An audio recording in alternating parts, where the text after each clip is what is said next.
नमस्कार, business plus टेलिभिजनको news bulletin business टुडेमा स्वागत छ। म जीवन खड्का। सुरुमा हेडलाइन्स। नेपाल महिला चेम्बरको आयोजनामा आइतबारदेखि 3 दिने व्यापार मेला सञ्चालनमा। मेला बुधबारसम्म चल्ने, विभिन्न क्षेत्रमा कार्यरत महिला व्यवसायीहरू सम्मान। नेपाल उद्योग परिसंघद्वारा मेक इन नेपाल कार्यक्रमको शुभारम्भ। स्वदेशमै रोजगारी सिर्जना गर्ने पहल। हरेक वर्ष 1000 उद्योग र 1.5 लाख नयाँ रोजगारी सिर्जना गर्ने लक्ष्य। ललितपुरमा रहेको कुमारी 6 र कुमारी घर पुनर्निर्माण हुने। भारतको आर्थिक अनुदानमा नयाँ कुमारी घर पुरानै मौलिक स्वरूपमा बनाइने। सिमेन्ट र डन्डीको प्रयोग नगरिने। साताको दोस्रो कारोबार दिन मंगलबार नेप्से इन्डेक्समा 23 अङ्कभन्दा बढीको गिरावट। 210 कम्पनीको 4 अर्ब 75 करोड भन्दा बढीको कारोबार। र लिङ्गभेदका कारण आर्थिक उन्नति हुन नसकेको विश्वका शक्तिशाली महिलाहरूको भनाई। एसिया प्रशान्त क्षेत्रका 1/3 महिला रोजगारी, उचित दक्षता र सल्लाहबाट वञ्चित हुने गरेको तथ्य सार्वजनिक।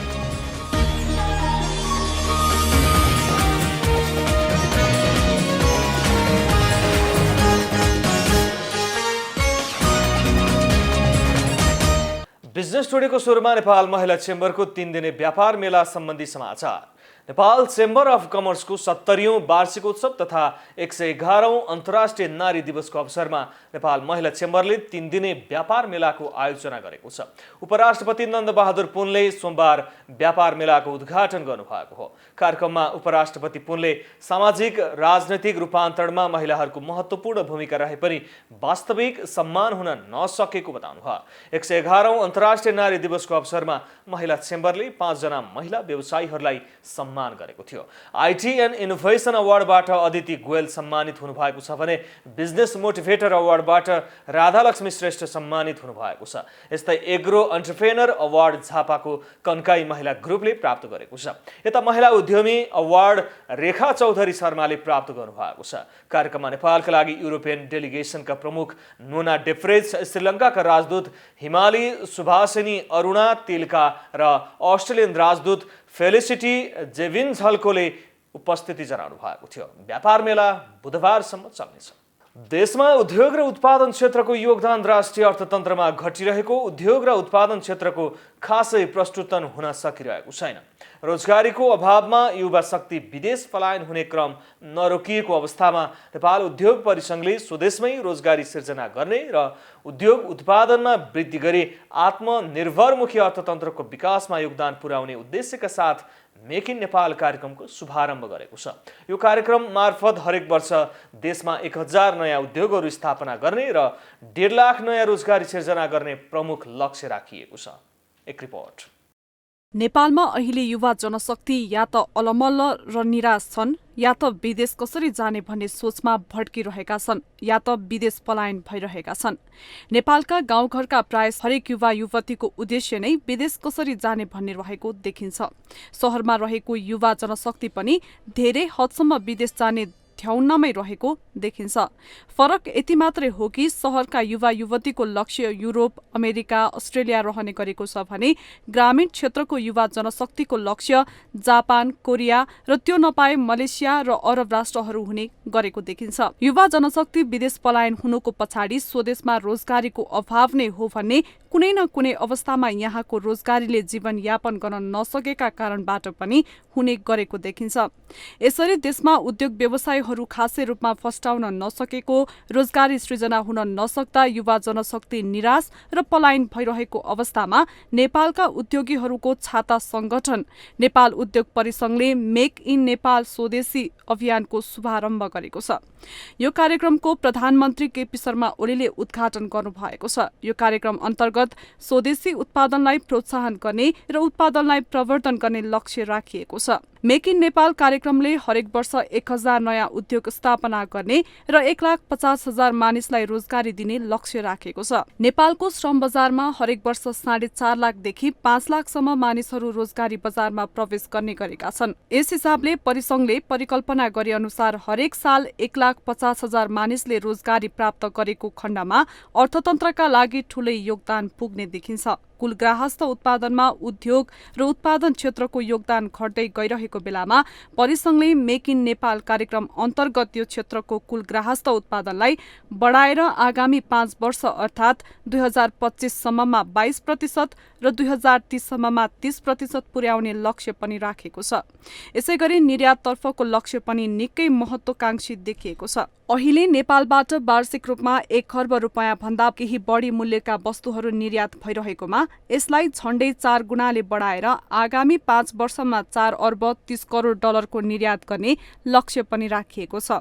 यसैगरी अन्तर्राष्ट्रिय लगानीकर्ताले लगानीका क्रममा चासोका साथ हेर्ने गरेको डुइङ बिजनेस परिसूचाङ्कमा पनि 5 वर्षमा 30 अङ्कले सुधार गरेर 64मा पुर्याउने लक्ष्य राखिएको छ। यसैगरी नेपालमा आयात हुने प्रमुख 10 वस्तुको पहिचान गरी तिनको उत्पादन बढाएर 5 वर्षमा आयात 40% कम गर्ने पनि लक्ष्य राखिएको छ। यसैगरी नेपाली वस्तुहरूको खपत बढाउँदै जाने, आयात प्रतिस्थापना उद्योगहरू स्वदेशमा नै स्थापना गर्दै जाने लक्ष्य पनि राखिएको छ।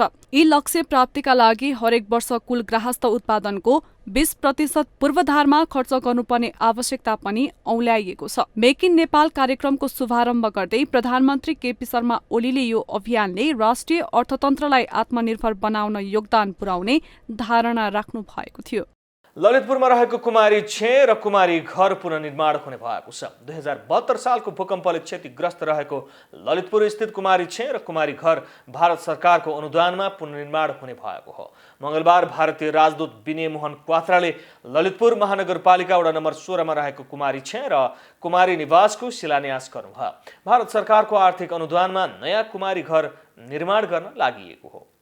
नेपाल सरकारबाट डाटा संकलन गरेपछि भारत सरकारले चाहिँ 28वटा देशभरिका 28वटा सम्पदा, धेरै सम्पदाहरूमध्ये 28वटा सम्पदालाई निर्माण गर्ने प्रतिबद्धता भएअनुसार सहमति पत्रमा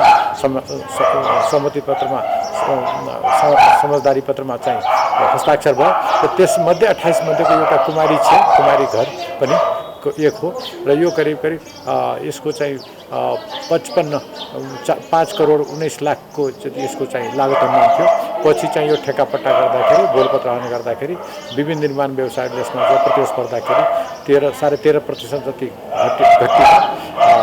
न्यू टेक्निकल प्रेयर जेबीले यसलाई चाहिँ 4 करोड 55,94,985 रुपियाँ 32 पैसामा भ्याट ब्याकमा यो स्वीकार गरेको छ।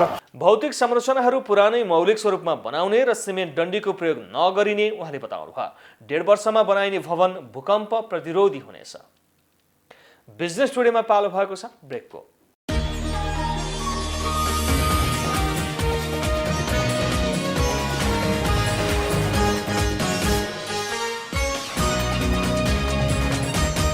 बिजनेस टुडेमा पुनः स्वागत छ। अब बाँकी समाचार। नेपाली अर्थतन्त्रको मेरुदण्डका रूपमा रहेको वैदेशिक रोजगार व्यवसाय कोरोना लकडाउनको समयमा निकै नै प्रभावित बन्न पुग्यो। स्वदेशमा लकडाउन त छँदै थियो, नेपाली श्रमिकका प्रमुख वैदेशिक गन्तव्य रहेका देशहरूमा पनि यस्तै अवस्था रहेका कारण रोजगारीका लागि विदेश जानेहरूको संख्यामा भारी गिरावट आउन पुग्यो। तर अब कोरोना खोपको सुरुवात भएको र रोजगारीका गन्तव्य देशहरूमा पनि कोरोना क्रमशः मत्थर हुँदै गएपछि कामदारहरूको माग बढिसकै रोजगारीमा जानेहरूको संख्यामा पनि वृद्धि हुँदै गएको छ। वैदेशिक रोजगार विभागले विदेशमा रोजगारीमा जानेहरूको संख्या बढेको उल्लेख गर्दै विदामा नेपाल आएकाहरू पनि अब रोजगारीमा फर्कन थालेको जनाएको छ। गत मङ्सिरदेखि माघसम्मको अवधिमा वैदेशिक रोजगारीमा जानेहरूको संख्या 50% वृद्धि भएको विभागको भनाइरहेको छ। गत मङ्सिरमा रोजगारीका लागि पहिलो पटक विदेश जानेहरूको संख्या 4,300 भन्दा केही बढी रहेकोमा माघमा भने यो संख्या 8,900 नागेको छ। यसैगरी विदामा नेपाल फर्केर पुनः रोजगारीमा जानेहरूको संख्यामा पनि वृद्धि हुँदै गएको छ। गत मङ्सिर महिनामा पुनः श्रम स्वीकृति लिएर विदेश जानेहरूको संख्या 8,000 रहेकोमा माघमा यो संख्या करिब 9,000 पुगेको छ। नेपालका प्रमुख श्रम गन्तव्य मुलुकहरू साउदी अरेबिया, कतार, संयुक्त अरब इमिरेट्समा श्रमिकको माग बढ्दै गएको जनाइएको छ। विदेशमा रोजगारीका लागि जाने श्रमिकको माग बढ्दै गए तापनि अझै पनि कोभिड पूर्वको दाँजोमा थोरै मात्र मानिसहरू रोजगारीका लागि विदेश गइरहेका छन्। रूपन्देहीको कञ्चन गाउँपालिकामा भैँसी बजार लाग्ने गरेको छ। विक्रम सम्वत 2030 सालभन्दा अगाडिदेखि नै भैँसी बजार लाग्न सुरु भएको मानिन्छ। उक्त भैँसी बजारमा पछिल्लो समयमा उपयोगी हुँदै गएको स्थानीयहरू बताउँछन्। भैँसीको कारोबार बढेसँगै व्यवसाय फस्टाउन थालेपछि स्थानीय विद्यालय हरैया माविको पनि आय स्रोत बन्न पुगेको छ। एक रिपोर्ट। 4 दशक अघि हात्ती र सुँगुर लडाएर मेला लगाइने स्थान यति बेला रूपन्देहीको भैँसी व्यापारिक केन्द्रको रूपमा परिणत भएको छ। रूपन्देहीको कञ्चन गाउँपालिका वडा नम्बर 3 मा रहेको हाट बजारमा हरेक शनिबार भैँसी र भैँसी व्यापारीहरूले भरिने गर्दछ। हरिया माध्यमिक विद्यालयको झण्डै 1 बिघा क्षेत्रफलमा भैँसीको व्यापार सँगसँगै हाट बजार लाग्ने गरेको छ, जुन विद्यालयको आय स्रोत समेत बन्न पुगेको छ। विद्यालयको आर्थिक स्रोत जुटाउनको लागि यो करिब 2032-33 सालदेखि यो सुरुमा यो सुँगुर र हात्ती लडाउने मेलाबाट सुरु गरिएको यो हाट बजार हो। यो हाट बजारमा अरू ठाउँमा चाहिँ के भन्छ यो खालि तरकारी र कपडाहरूको फ्यान्सीहरूको मात्रै बजार हुन्थ्यो नि, यहाँ भैँसीको पनि व्यापार हुन्छ र यो भैँसीको व्यापार मुख्य आम्दानीको स्रोत हो। यो आम्दानीको स्रोतले विद्यालयलाई सञ्चालन गर्नको निम्ति निकै सहज भएको छ। यो पुरानो र ऐतिहासिक बजार पनि। भैँसीकै कारोबार गर्नको लागि कपिलवस्तु, रूपन्देही, परासी, पाल्पा, अर्घखाँची लगायतका व्यापारीहरू तथा किसानहरू आउने गर्दछन्। यहाँबाट नेपालका प्रमुख सहरहरू काठमाडौँ, पोखरा, चितवन, बुटोल लगायतका ठाउँहरूमा भैँसी बिक्री हुने गरेको छ। व्यापारीहरूले गाउँ गाउँमा पुगेर भैँसी खरिद गर्दछन् र प्रति भैँसी 1000-1500 नाफा खाएर बेच्ने गर्दछन्। दैनिक 100 देखि 150 वटासम्म भैँसीको कारोबार हुने गरेको छ। किनेर ल्याउने 1000-1500 बच्यो भने बेच्ने एउटा मालमा। कुन ठाउँबाट ल्याउनुहुन्छ भैँसी? गाउँ डुलेर किन्छ हामीलाई गाउँमा। कहाँ जान्छ यहाँको भैँसी? यहाँको भैँसी अब यहीँ बुटोल पनि जान्छ, परासी पनि जान्छ। काठमाडौँ हामीले कारोबार गर्ने लोकल कारोबार हो, यहीँ बेचिन्छ। गाउँबाट किनेर ल्याउने यहीँ बेच्ने। केको लागि जान्छ यो भैँसी? मासुको लागि जान्छ कि दुधको लागि? कोही मासुमा जान्छ, कोही दुहुनामा जान्छ, कोही ब्याउनीमा जान्छ। हेरी कोही थारो छ भने मासुमा पठाइदिने, ब्याउनी छ भने किसानलाई दिने। भैँसीको व्यापारिक स्थलको रूपमा कपिलवस्तुको बहादुरगञ्ज, परासीको पारसी बजार, रूपन्देहीको महजिदिया समेत रहेका छन्। यी हाट बजारहरूमध्ये भैँसी खरिद बिक्रीका हिसाबले सबैभन्दा पुरानो बजारको रूपमा यसै हाट बजारलाई चिनिन्छ। पछिल्लो समय भैँसी पालनमा कमी आएका कारण व्यापारीहरूलाई भैँसी खोज्न नै समस्या हुने गरेको छ। समस्या त अब देशैलाई समस्या छ, हामीलाई पनि त्यही समस्या छ कि मलाई मात्रै समस्या छ? सबैलाई समस्या छ। अब मालै पाइन्न, अब माल पाल्नै छोड्यो, त्यही भएर महँगो भयो। अब महँगो भएर मासु त्यति बेला 4 रुपियाँ किलो थियो, अहिले 400 रुपियाँ किलो भएछ। त्यस्तै भैँसीको मूल्य पनि त बढ्यो नि फेरि। त भैँसी पनि पाउन पर्यो नि, भैँसी नै छैनन्, पाल्न छोडे मान्छेहरू। केटाकेटी विदेश मान्छे धेरै धाए।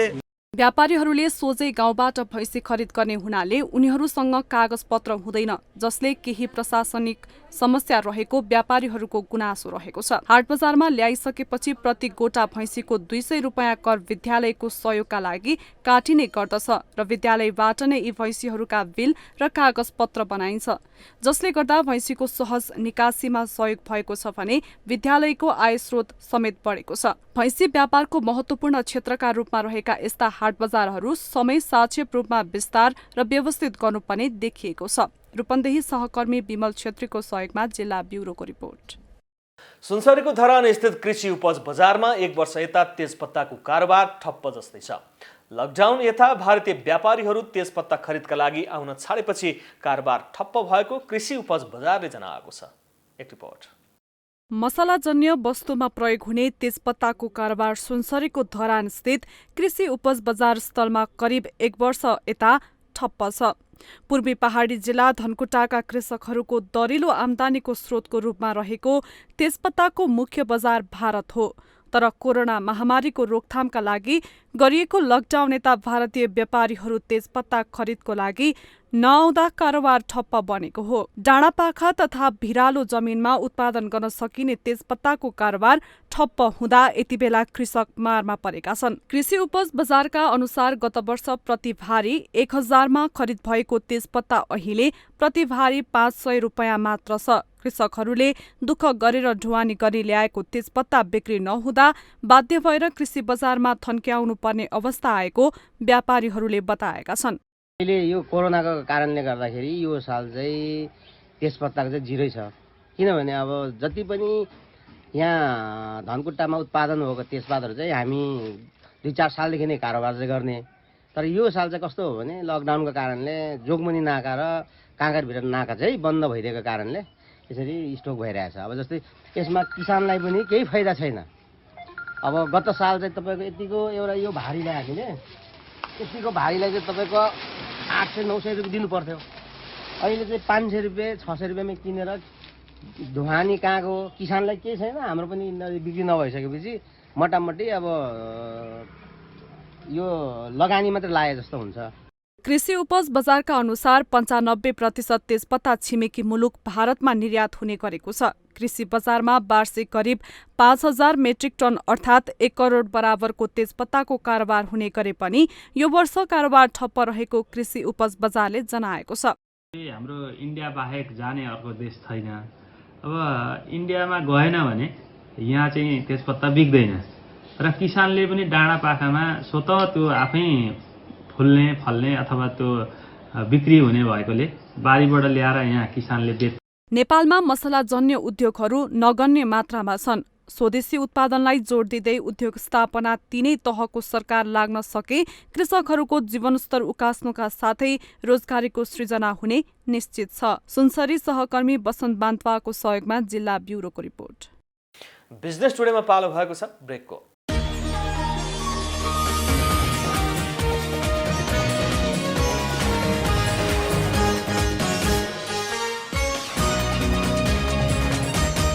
बिजनेस टुडेमा पुनः स्वागत छ। अब बाँकी समाचार। मंगलबार सुरुवाती कारोबारको प्री ओपन सेसनमा नेप्सी सूचक करिब 9 अङ्कले बढेको थियो, तर प्री ओपन सेसनमा नेप्सी सूचकमा वृद्धि देखिए पनि कारोबार बन्द हुँदा नेप्सी सूचक 23 अङ्कले घटेर 2461.88 बिन्दुमा आइपुगेर बन्द भएको हो। नियमित कारोबारमा परिवर्तन भएसँगै उक्त वृद्धि लामो समय टिकाउ हुन सकेन। साताको दोस्रो कारोबार दिन क वर्गका कम्पनीहरूको कारोबार मापन गर्ने सेन्सिटिभ इन्डेक्स पनि 4.47 अङ्कले ओह्रालो लागेको छ। यस दिन 210 कम्पनीको 52,591 पटकको कारोबारमा 1 करोड बढीको शेयर खरिद बिक्री भएको छ भने मंगलबार 4,75,27,00,000 बढीको कारोबार भएको छ। मंगलबार होटल्स एन्ड टुरिज्म समूह सर्वाधिक 2.98%ले उकालो लागेको हो। त्यसैगरी हाइड्रो पावर र म्युचुअल फन्ड समूहमा पनि वृद्धि भएको छ भने बाँकी 10 वटा समूह ओह्रालो लागेका छन्। यस दिन 5 वटा कम्पनीको मूल्य सर्किट लाग्ने गरी वृद्धि भएको छ। यसैगरी शिखर इन्स्योरेन्स खरिद बिक्री रकममा 65 करोड भन्दा बढी सहित अग्र स्थानमा रहेको छ। विश्वका शक्तिशाली महिलाहरूले अझै पनि लिङ्गभेदका कारण महिलाहरूको आर्थिक उन्नतिको अवसरबाट वञ्चित हुने गरेको बताउनु भएको छ। अमेरिकी अर्थमन्त्री जेनेट एलिन र अन्तर्राष्ट्रिय मुद्रा कोषकी प्रमुख क्रिस्टालिना ग्यारोभगिवाले रोजगारी वृत्ति विकास र अर्थतन्त्रको शिक्षामा समेत महिलाहरूको अवसर कम पाउने गरेको धारणा राख्नु भएको छ। एक रिपोर्ट। अमेरिकी अर्थमन्त्री जेनेट एलिनले आर्थिक क्षेत्रमा अगाडि बढ्न खोज्ने महिलाहरूलाई अझै पनि अनेक चुनौतीहरू रहेको बताउनु भएको छ। उहाँले महिलाहरूका लागि आफ्नो वृत्ति विकास गर्ने क्रममा सांस्कृतिक अप्ठ्याराहरू रहेको र त्यसको निराकरण गर्नुपर्ने बताउनुभयो। विश्व नारी दिवसका अवसरमा सोमबार राति आयोजित एक कार्यक्रममा अन्तर्राष्ट्रिय मुद्रा कोषको प्रमुख पदमा पुग्न सफल दोस्रो महिला क्रिस्टालिना ग्योर्गिभासँगै उपस्थित हुनुभएकी अमेरिकी अर्थमन्त्रीले अर्थतन्त्रको क्षेत्रमा आफ्नो भविष्य बनाउन चाहने महिलाहरूले विभेदको सामना गरिरहनु परेको धारणा राख्नु भएको थियो। उहाँले अर्थशास्त्रमा उच्च अध्ययन गर्न चाहने महिलाहरूले पुरुष प्राध्यापकहरूबाट पटक पटक सेमिनार र कलेजहरूमा अनावश्यक र अस्वाभाविक प्रश्नहरूको सामना गर्नु परेको पनि उल्लेख गर्नुभयो। अन्तर्राष्ट्रिय मुद्रा कोषकी प्रमुख बन्नु अगाडि विश्व बैंकमा वरिष्ठ अधिकारीको रूपमा कार्यरत रहनुभएकी ग्योर्गिभाले आफूले महिलाहरूलाई आफ्नो क्षमतामा विश्वास गर्दै रोजगारीका लागि आवेदन दिन र पदोन्नतिका लागि सक्रिय रहन प्रोत्साहन गर्ने गरेको बताउनुभयो। आफू पहिलो पटक विश्व बैंकमा रोजगारीका लागि प्रस्तुतिकरण दिन जाँदा आफूले रङ्गीचङ्गी लुगा लगाएको तर त्यहाँ सबै पुरुषहरूले कालो सुट लगाएको देखेपछि तुरुन्तै पसलमा गएर कालो सुट खरिद गरेको पनि उल्लेख गर्नुभयो। यसैबीच एसिया प्यासिफिक क्षेत्रमा गरिएको एक अध्ययनमा पनि सो क्षेत्रका बहुसंख्यक महिलाहरूले आफूहरूले आर्थिक उन्नतिका लागि कम मौका प्राप्त गर्ने गरेको तथ्याङ्क सार्वजनिक भएको छ। एसिया प्रशान्त क्षेत्रका 1/3 महिलाहरूले लिङ्गभेदकै कारण आफूहरूले रोजगारी र वृत्ति विकासका लागि पर्याप्त समय, उचित दक्षता र सल्लाहबाट वञ्चित हुने गरेको बताएका छन्। सो क्षेत्रमा 41% महिला व्यवसायीहरूले आफूहरूले पुरुषहरूको दाँजोमा वृत्ति विकासको कम मौका प्राप्त गरेको बताएका छन्। अस्ट्रेलिया, चीन, भारत, जापान, फिलिपिन्स र सिङ्गापुरमा 10,000 व्यावसायिक महिलाहरूमा गरिएको सर्वेक्षण सर्वेक्षणमा महिलाहरूले वृत्ति विकासमा अहिले पनि पुरुषको दाँजोमा बढी नै अवरोधहरूको सामना गरिरहेको धारणा राखेका थिए। कोभिडका कारणबाट पनि महिलाहरूको रोजगारी र वृत्ति विकासको स्तर खस्केको विश्लेषण गरिएको छ। यसका पछाडि बन्दाबन्दीको बेलामा महिलाहरूले बालबालिकाको स्याहारका लागि प्रशस्त समय दिनु परेको कारण पनि उल्लेख गरिएको छ।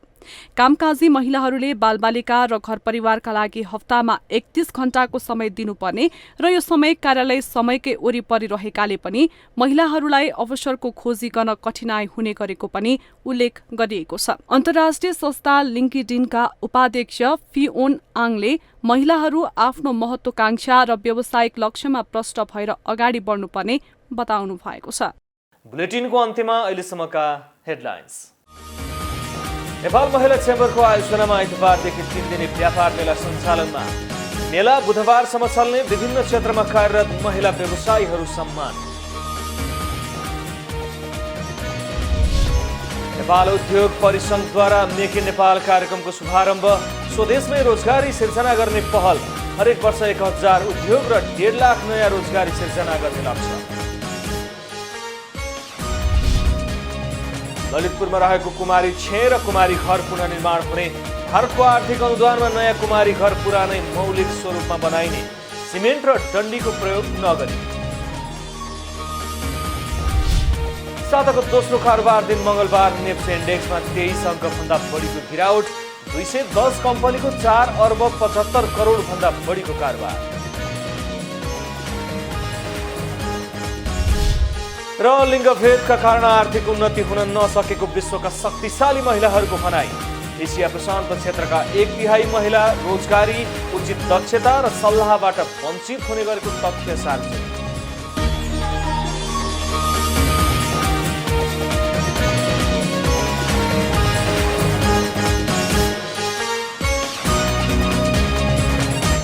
बिजनेस टुडे अहिलेलाई यति नै। हेर्दै रहनुहोला business plus television. Business plus, business first. नमस्ते।